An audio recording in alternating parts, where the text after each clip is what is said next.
the price of pride. The last light of day streamed through the hospital window, casting long shadows across her father's pale face. Olivia Winters clutched the folder of financial documents in her trembling hands, the weight of them far heavier than their physical presence suggested. Thomas Winters, once the vibrant force behind Winters Maritime, now lay connected to monitors that beeped with mechanical indifference to the collapse of their family legacy.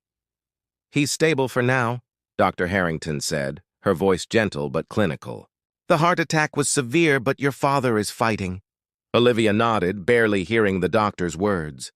Her mind was consumed by the numbers she'd discovered in her father's office, numbers that painted a catastrophic picture. Winters Maritime, the shipping company her grandfather had built from nothing, was drowning in debt. Her father had hidden the truth from everyone, shouldering the burden alone until his body had finally rebelled. "Thank you, doctor," she managed, waiting until she was alone before brushing away a tear. Outside in the corridor, Olivia pulled her phone from her purse and dialed the number of their family lawyer. "Richard Bennett." "I've been trying to reach you," Richard said, his voice unusually tense. "The creditors are moving faster than expected. They've called in all loans simultaneously. How is that even possible?" Olivia paced the empty corridor. "Different banks, different terms, it doesn't make sense." A weighted pause filled the line. "That's because they're not separate creditors anymore. Someone bought all the debt. Every cent your father owed has been consolidated under one entity." The clinical lights of the hospital corridor seemed to dim. "Who would do that?" "Blackwood Holdings." The name hit Olivia like a physical blow. She steadied herself against the wall, suddenly grateful for its solid presence. "Dominic?" "Yes, Dominic Blackwood personally signed the acquisition papers." Olivia closed her eyes, memories flooding back unbidden. Dominic's dark eyes watching her pack her bags 3 years ago. The rigid set of his jaw as she returned her wedding ring. The cold formality of divorce proceedings conducted through lawyers because neither could bear to face the other. "There's more," Richard continued. "He's requested a meeting with you specifically. Tomorrow morning, 9 a.m. at Blackwood Tower. He knows about Dad. Everyone in the financial district knows by now. Your father's collapse made the business news cycle." After ending the call, Olivia stood motionless.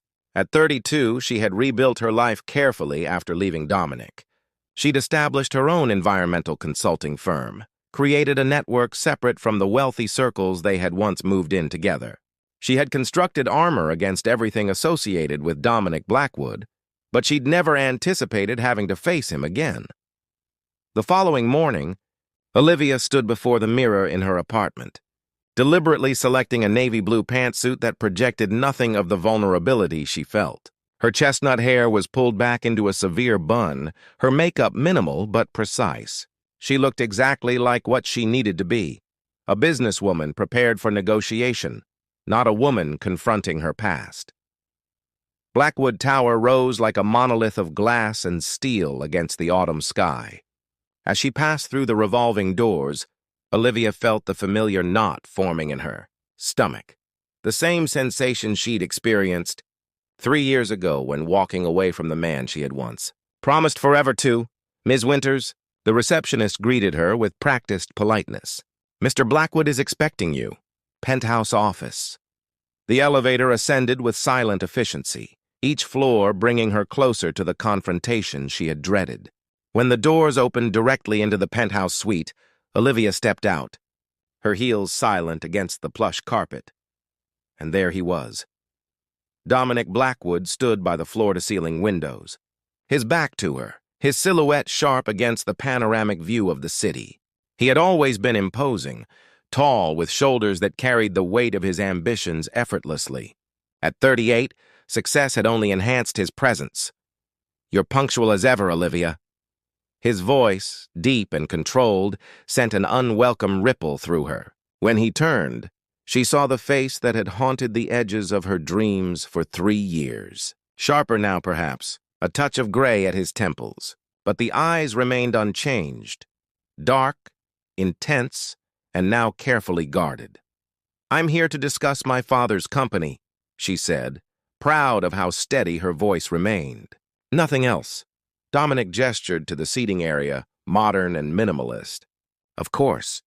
Please, sit. As she lowered herself onto the edge of a leather chair, Olivia noticed the single file on the glass coffee table between them. Her father's company, their family's legacy, reduced to a thin folder with the Blackwood Holdings logo embossed on its cover. "Why are you doing this?" she asked, unable to contain the question any longer. "Of all the investments you could make, why my father's debt?"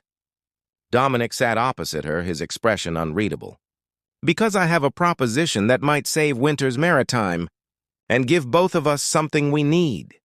He opened the folder, revealing a contract, its terms yet unseen but already filling Olivia with dread. "I'm prepared to completely restructure the debt, provide necessary capital, and ensure Thomas receives the best medical care available." Their eyes met across the table, a battlefield where past and present collided. "And what would you want in return?" Olivia asked, though something within her already knew the answer. Dominic slid the contract toward her, his gaze never leaving her face. 6 months, Olivia. 6 months with you working directly under me as my executive assistant. You'll accompany me on all business trips, attend all meetings, and help me navigate the expansion into environmental shipping regulations, your specialty.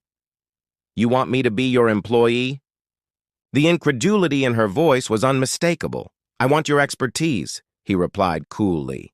"And perhaps a chance to understand why our marriage wasn't worth fighting for."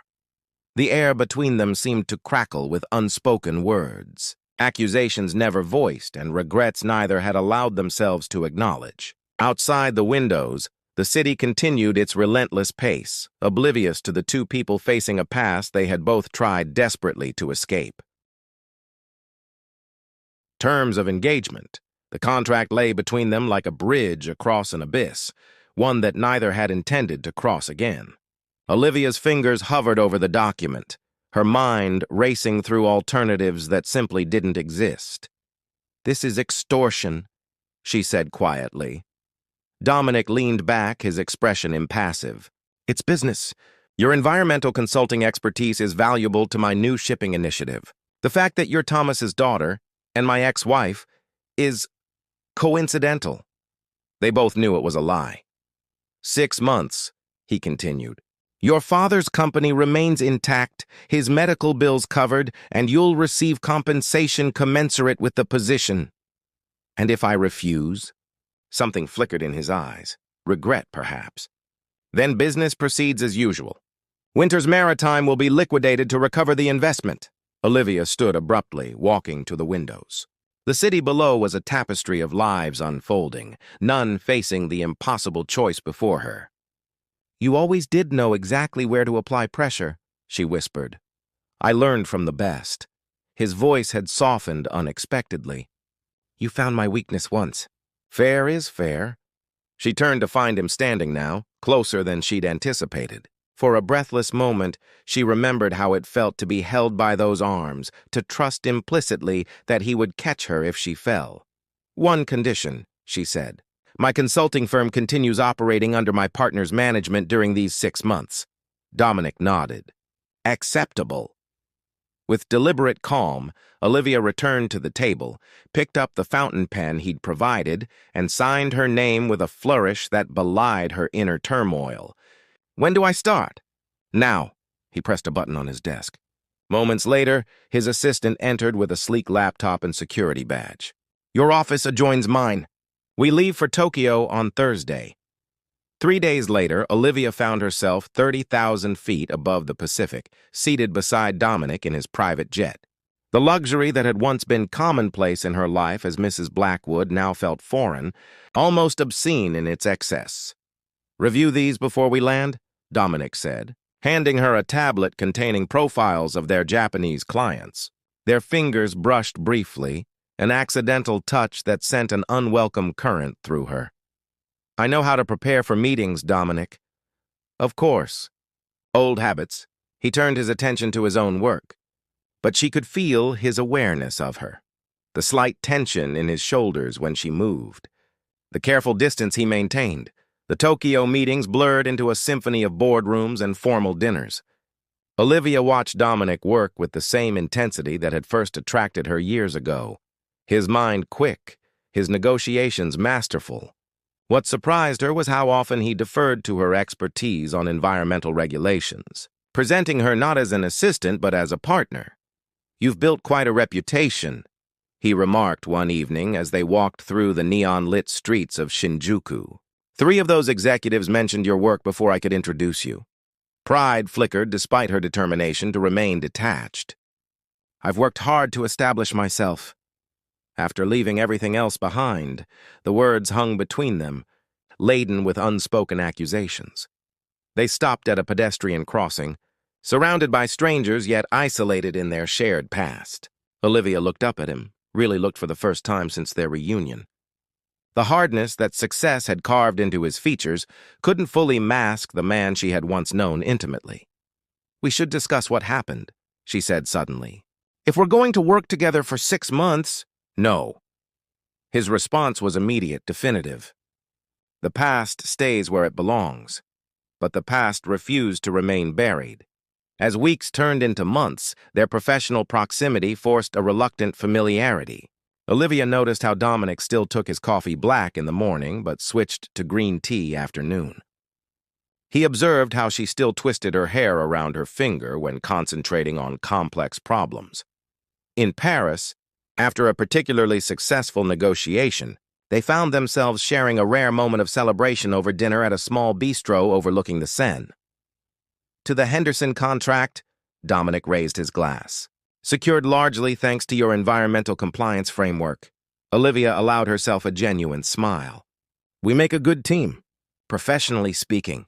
The candlelight softened his features, revealing glimpses of the man she had married, before ambition and misunderstandings had created an unbridgeable chasm between them. "Why did you really arrange this contract, Dominic?" she asked, the wine perhaps making her bolder. "There are dozens of environmental consultants you could have hired." He studied her for a long moment, his guard momentarily lowered. "Perhaps I wanted to understand." "Understand what?" "How you could walk away so easily." His voice held no accusation, only a weariness that matched her own. "One argument, one misunderstanding about the London expansion, and you were gone. 7 years together, erased overnight." The unfairness of his characterization stung. "I didn't leave because of London. I left because when I needed you, most when I lost the baby, you buried yourself in work instead of grieving with me." The mention of their unborn child, the daughter they had, already named Sophia, fell between them like a physical blow. Dominic's face paled, his knuckles white around his glass. "You never gave me a chance to explain," he said, his voice barely audible. "You packed your bags while I was at a meeting I couldn't reschedule, a meeting to secure our future."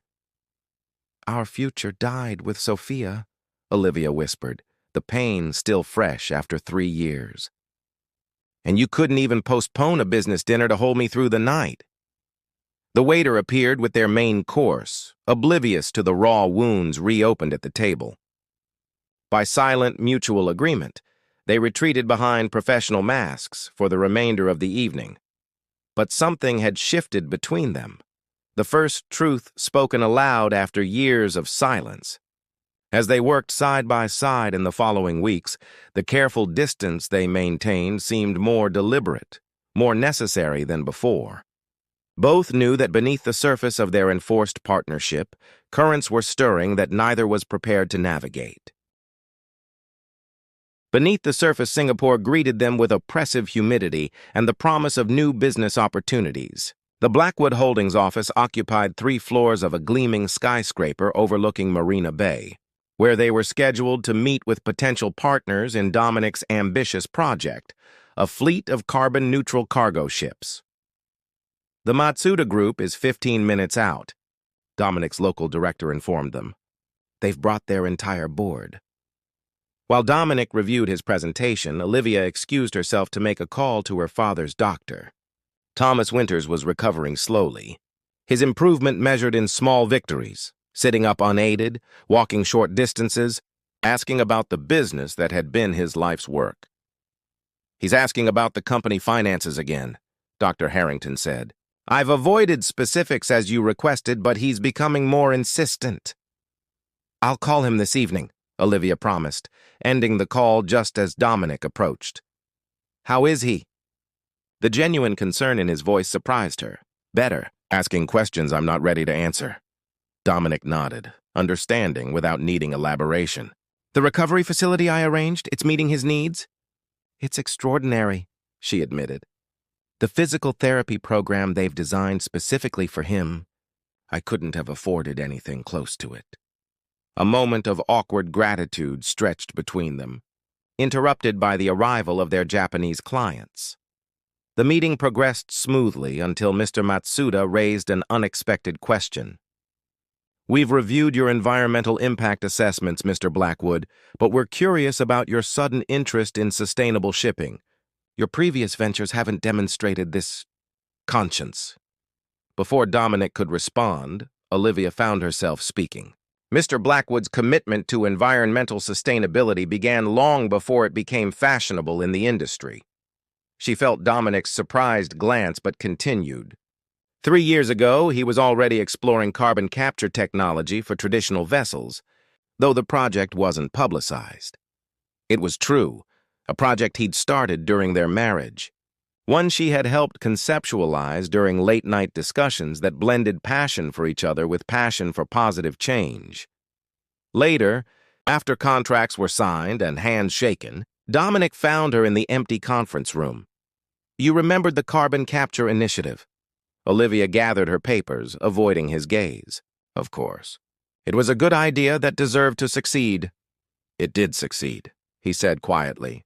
We've implemented the technology across 40% of the existing fleet. Your designs were foundational. She looked up, startled. You continued it? Even after you left. He moved closer, his voice low. Not everything ended with our marriage, Olivia. The air between them seemed suddenly insufficient. Olivia stepped back, creating necessary distance. I should check on the arrangements for tomorrow's site visit. Actually, Dominic hesitated, uncharacteristically uncertain. There's something you should see first. He led her to his private office and unlocked a drawer, removing a folder much older and more worn than the sleek Blackwood Holdings documents she'd grown accustomed to. The logo on its cover made her breath catch. Winters Maritime, what is this? Financial records, he said simply, placing the folder in her hands. Every transaction between Blackwood Holdings and your father's company over the past 18 months. With growing disbelief, Olivia paged through the documents. Hidden behind shell companies and intermediaries, Dominic had been quietly propping up Winters Maritime for over a year before her father's heart attack, long before he'd consolidated the debt and summoned her to his office. Why? She whispered, looking up to find him watching her with an intensity that made her heart race. Why would you support my father's company in secret? Dominic turned away, moving to the window where Singapore's skyline glittered against approaching dusk. Because despite everything, I couldn't bear to see Thomas lose his life's work. He was the father I never had, even if only for a few years.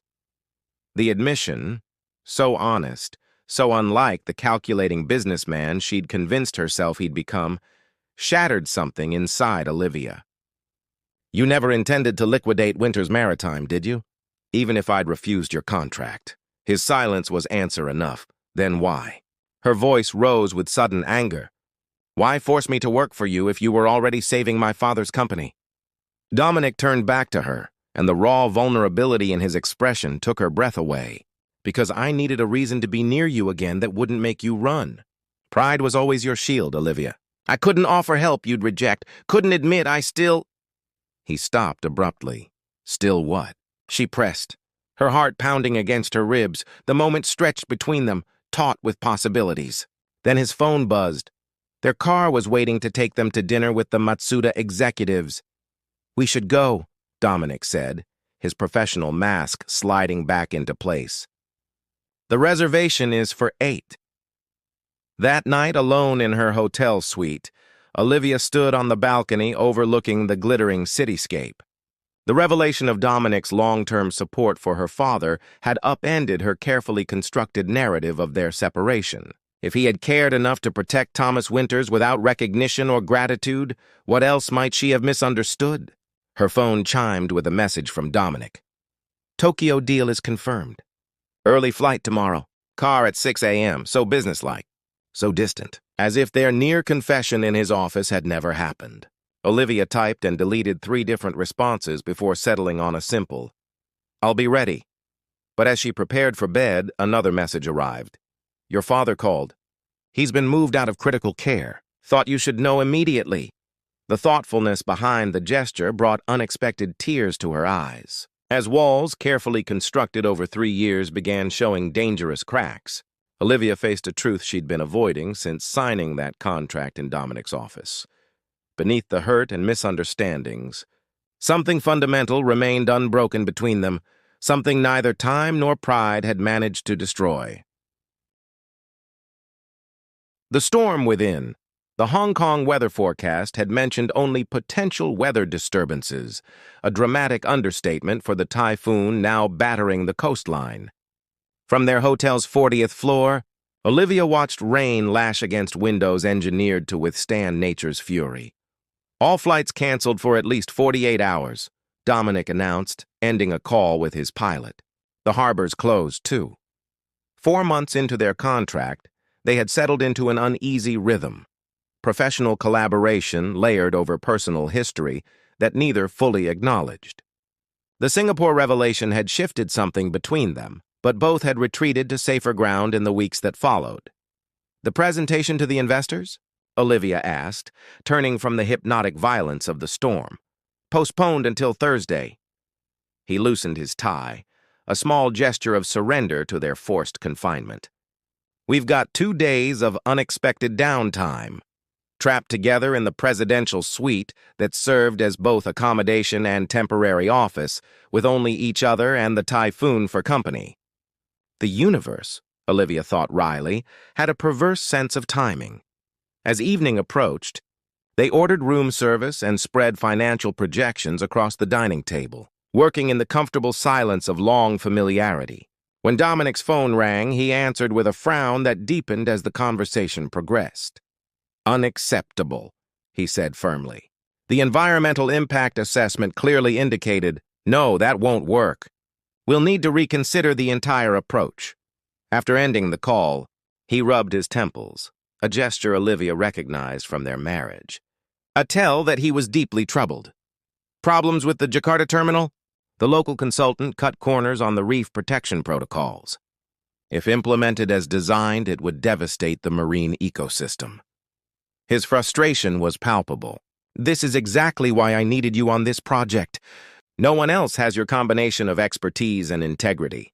The compliment, offered so matter-of-factly, warmed her despite her determination to maintain professional detachment.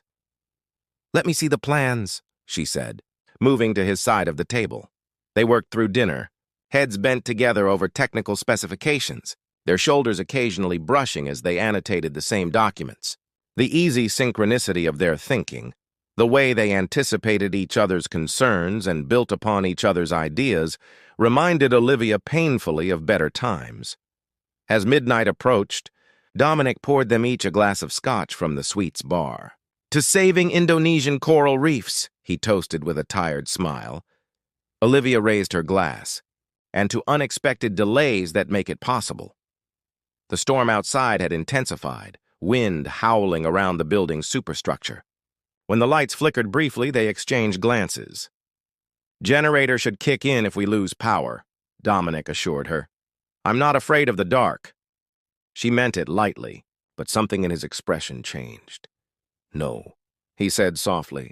"You never were, except perhaps the darkness after Sophia." The mention of their daughter, so unexpected after their unspoken agreement to avoid the subject, left Olivia breathless. "Dominic, I'm sorry." He set down his glass. "I promised myself I wouldn't do this." "Do what?" "Try to explain. Try to make you understand what happened that day."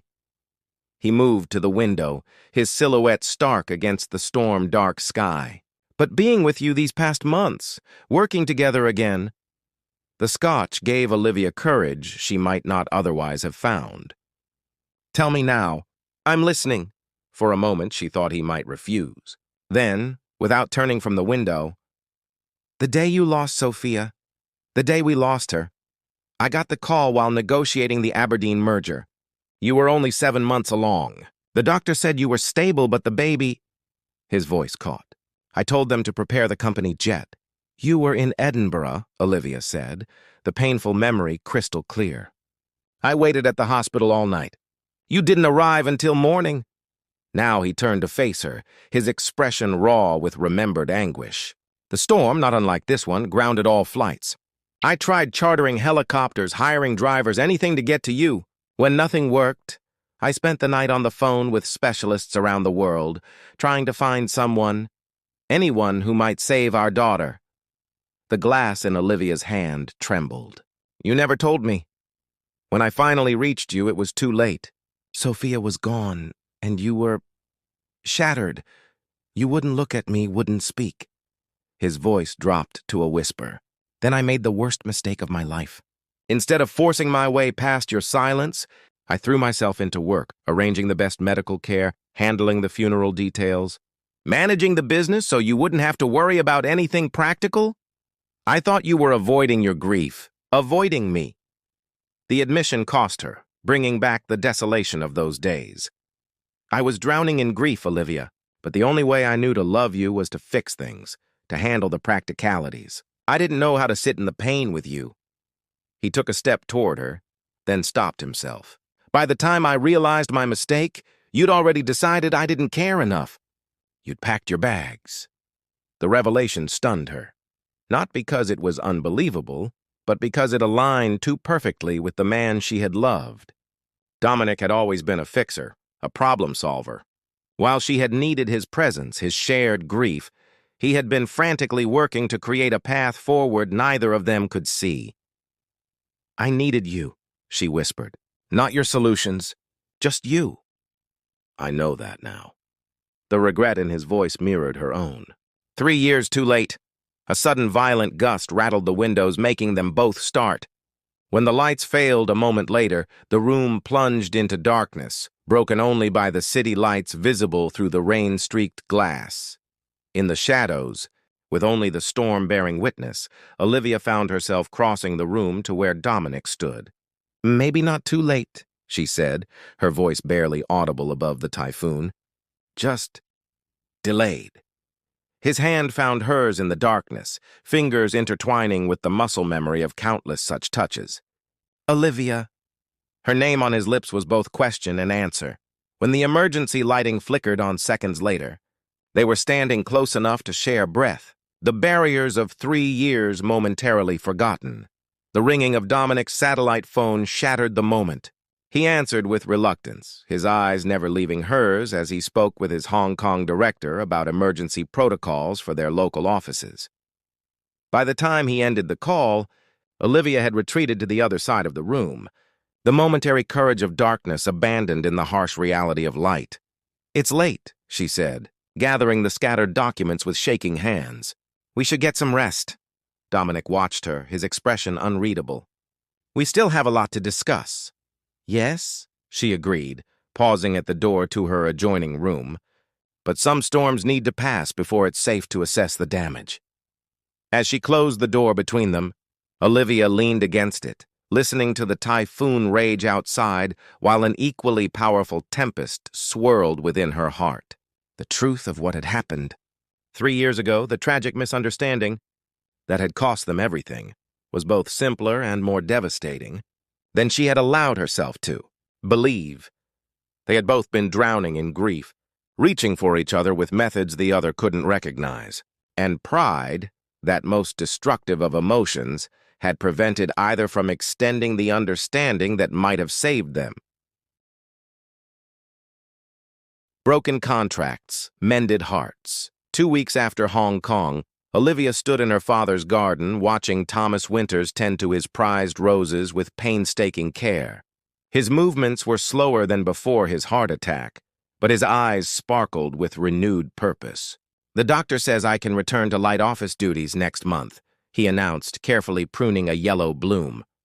"Just in time for the company's 30th anniversary celebration." Olivia smiled, hiding the complexity of emotions his statement evoked. Her father still didn't know the full extent of Dominic's involvement in saving Winter's Maritime, a truth she had carefully avoided revealing during his recovery. "That's wonderful news, Dad." Thomas straightened, studying his daughter with eyes that had always seen too much.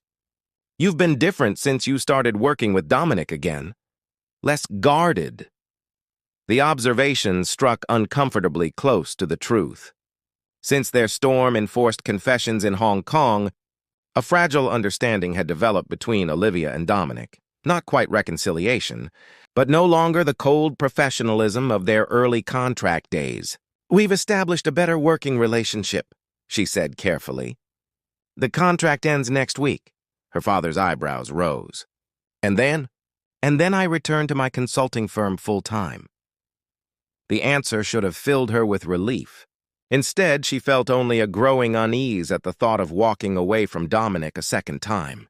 Later that evening, she returned to her apartment to find an unexpected package waiting. Inside lay a leather-bound journal she recognized immediately, the one she and Dominic had used to sketch their dreams for the future during the early days of their marriage. A note accompanied it. "Found this while preparing the London house for sale. Thought you might want it. D." With trembling fingers, Olivia opened the journal to find their handwriting intermingled on pages filled with hopes once shared. A sustainable shipping company, a home with space for children to run, Winter's Maritime expanding internationally under their combined leadership. Some dreams had materialized in unexpected ways. Dominic's carbon-neutral fleet, her successful environmental consulting firm. Others remained painfully unrealized, most notably the family they had planned to build together. She was still holding the journal when her phone rang, Dominic's private number. "Did you receive the package?" he asked without preamble. "Yes, thank you for sending it." She traced her fingers over a sketch of the London garden they'd planned. "You're selling the house?" "It's time." His voice held no regret. "Too many ghosts." The silence between them was weighted with memories, both painful and precious.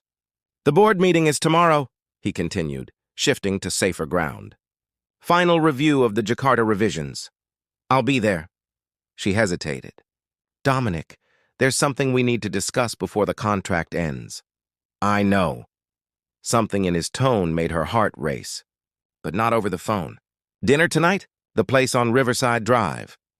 Their favorite restaurant from before, an intimate Italian bistro where they'd once celebrated anniversaries and small victories alike.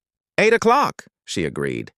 The restaurant had barely changed. Same warm lighting, same red checkered tablecloths, same elderly proprietor who recognized them with poorly concealed delight.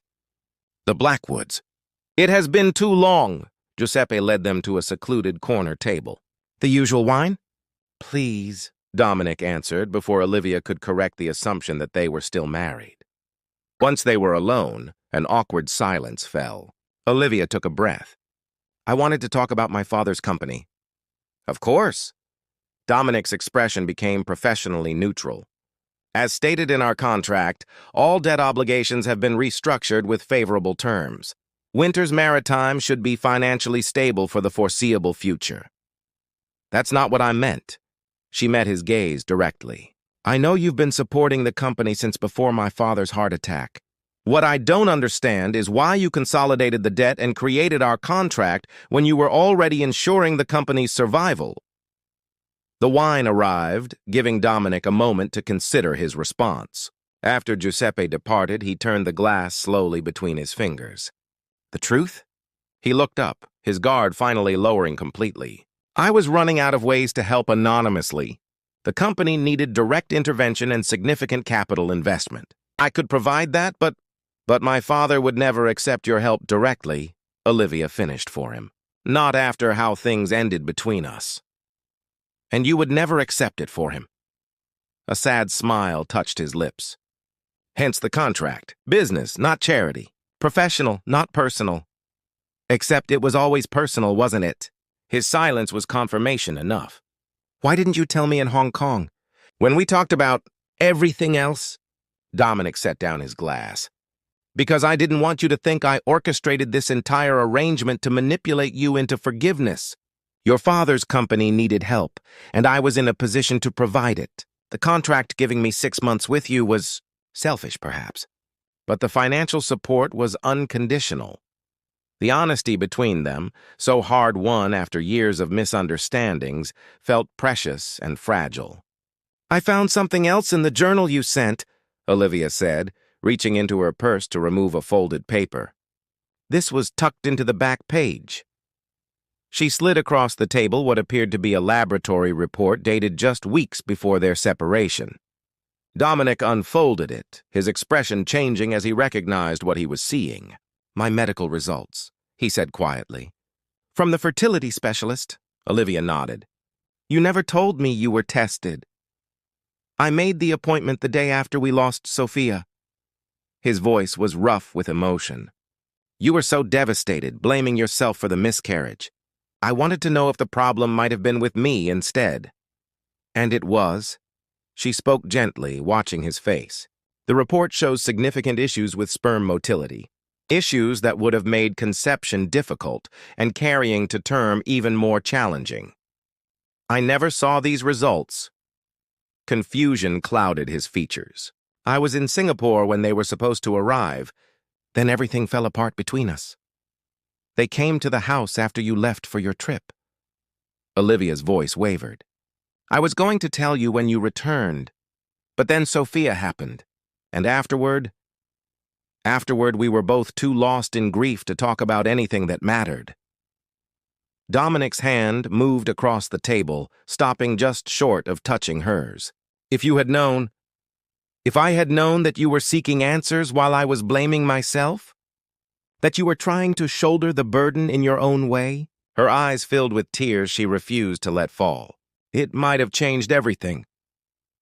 The realization of how much had been lost through simple miscommunication hung heavily between them. "Our contract ends next week," Dominic said, finally bridging the distance to take her hand. "But I'm hoping we might negotiate something more permanent." "Another business arrangement?" Olivia asked, though she knew that wasn't what he meant. "No." He smiled, the real smile she had missed for 3 years. "Something much more binding than paper and signatures could ever be." Before she could respond, he reached into his pocket and placed a small velvet box on the table between them. Inside nestled a ring she recognized instantly. Not her original wedding band, but the vintage sapphire they had found together in an antique shop during their honeymoon. "I kept it," he said simply, "even when I believed you would never return." Olivia looked from the ring to the man offering it, really seeing him now, without the filters of hurt and misunderstanding that had clouded her vision for so long. "We can't simply pick up where we left off," she said, her practical nature asserting itself even as her heart raced. "Too much has happened." "I'm not asking for that." Dominic's thumb traced circles on her palm. "I'm asking for a new beginning. A chance to build something stronger because of what we've lost, not in spite of it." Outside the restaurant windows, the city lights glimmered like stars brought to earth, the same view they had shared during countless dinners in happier times. But now Olivia saw those lights with new clarity. "The broken places," she said softly, "are where the light gets in." Dominic's eyes showed he understood the reference to the poem they had read at their first wedding. "Is that a yes?" Instead of answering directly, Olivia reached for the journal he had returned to her, opening it to a blank page near the end. "I think," she said, taking a pen from her purse, "this is where we start writing again." She drew a simple line down the center of the page. On one side she wrote old dreams, on the other, new beginnings. Under the first column, she noted, "Sophia, always remembered." Dominic took the pen from her fingers, his handwriting joining hers as he added under the second column, "A family built on truth, not just hope." As they passed the journal between them, adding items to both sides of the page, the past and future merged into a single narrative, one they would write together, eyes wide open to both the pain and possibility that lay ahead. The contract that had brought them reluctantly together lay forgotten, replaced by a covenant far more enduring than legal language could capture. In its place, a new agreement took shape, not on paper but in the space between two hearts finally brave enough to try again.